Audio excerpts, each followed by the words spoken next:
សួស្តីជាងថ្ងៃនេះមានការលើកឡើងពីជាងគាត់ចង់សួរថាវិធីសាស្ត្រណាដែលធ្វើម៉ាស៊ីនថ្មីងាយហើយដឹងរឿងពីលក្ខណៈកាត់វាមានតែនៅក្នុងចំណុចពីរសំខាន់ដែលយើងត្រូវដឹងដូចម៉ាស៊ីនស៊េរីថ្មីនឹងប្រព័ន្ធវាប្រើទាំងអស់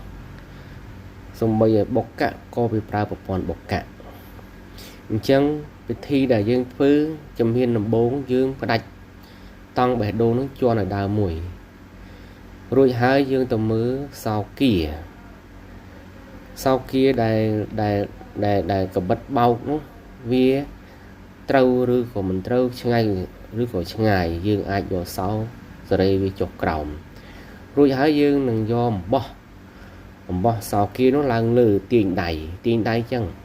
ដើម្បីចង់ដឹងថាវាកបិតដល់ខ្នើយដែលត្រូវកាត់អត់បើសិនយើងទាញទៅខ្នើយនោះវាអត់ទាន់ដល់ឬហាចុងកបិតនោះវាបោកអត់ដល់វាអត់ខាត់ដាច់ទេក៏ប៉ុន្តែទាមទារឲ្យយើងនឹងមើលទៀតនៅក្នុងចំណុចកបិតបោកនោះតើវាដាច់អត់ពេលយើងទាញដៃបើយើងទាញដៃដាច់បានន័យថាវាបោកតង់ចូលមកក៏វាដាច់ដែរហើយលក្ខណៈដែលយើងសេរីនោះវាអត់មានសេរីច្រើនទេដូចម៉ាស៊ីននេះវាមានលក្ខណៈកាក់បុកដោយស្វ័យប្រវត្តិឲ្យដូចម៉ាស៊ីនសេរីចាស់គាត់ប្រើកាបបើយើងតឹងកាបពេកក៏វាបុកអត់ខ្លាំងដែរដូចម៉ាស៊ីននេះអញ្ចឹងវាប្រើលក្ខណៈបុកកាក់ហើយនឹងវាយតង់ហើយកាក់បុកអញ្ចឹងយើងចូលរួមទៅផ្គុំទាំងអស់គ្នាផ្គុំនោះ